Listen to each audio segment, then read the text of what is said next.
welcome to Learn, Grow, and Bloom. We have some fun things out to share with you today. What I'd like for you to do with this is kind of a to-do list. You have to have paper, and you can have 2 sheets of paper with circles put on it like this is. One I've labeled nature, the other one I've labeled recycle.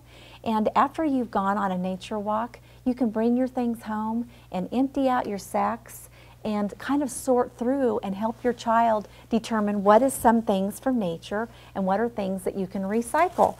And I've gone through and I've found several things. So I'm just gonna grab a few things real quick and put a few things out. One is an empty pop container of Crush, Orange Crush.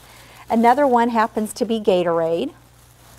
And, another one happens to be just a can. And this is just a cap that I found that was outside that someone had littered. And then this is just a plastic bag. And then this is just a piece of cardboard that someone had thrown on the ground that, I don't know if they were on a picnic or if it was at the park or what, but I found this outside as well. So that would be things that I found. And along with a few other items, I'm gonna put out a few leaves that I found. And I'm going to stick in a sprig that's kind of old from the fall.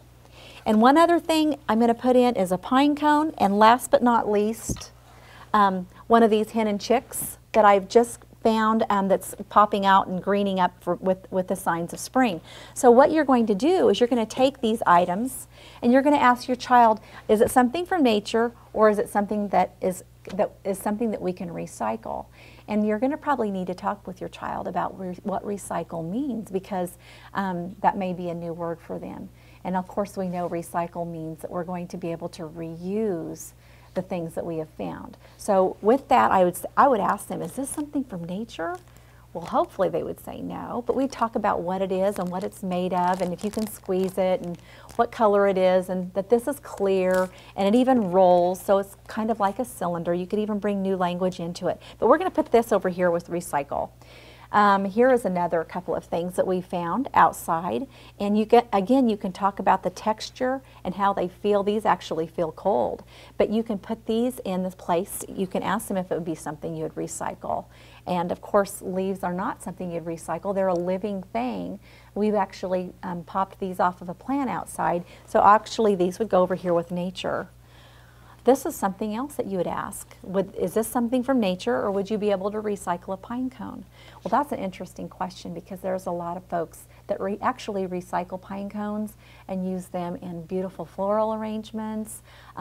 They make wreaths out of them. They do little craft and art projects with them. So there's a lot of things that you can recycle and use a pine cone for, but actually it's something that we've gotten out of nature, so I'm going to put it over on the nature side. There's a can, and of course aluminum is something that we do recycle.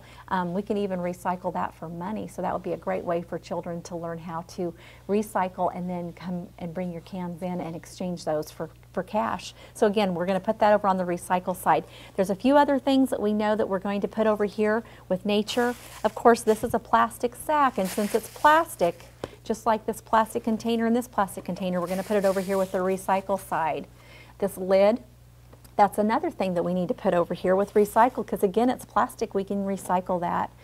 Cardboard this is trash, so we're either going to put it in the trash pile or the trash can, or we're going to think about recycling cardboard, because manufacturers do recycle cardboard, so that will even be another pile or separate circle you could put those things in. Now that you've separated these, you have the opportunity to talk about how we need to keep our environment clean, by recycling, but also by picking trash up that you find on the ground. Another thing you can talk about is which one of these circles has more, which one of them has less, and you can do that by counting using one-to-one correspondence.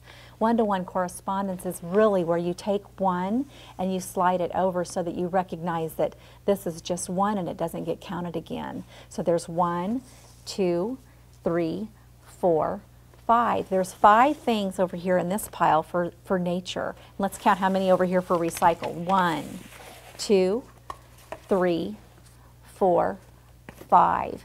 There's 5 things here. So we really have the same amount, even though some children may say, there's more over here because the objects are bigger. It may look like more, but by counting them, you know that there's 5 over here and 5 over here. Thanks for joining me today with this episode of Learn, Grow, and Bloom. And something you might want to ask your child is, what can they do to help keep their world clean?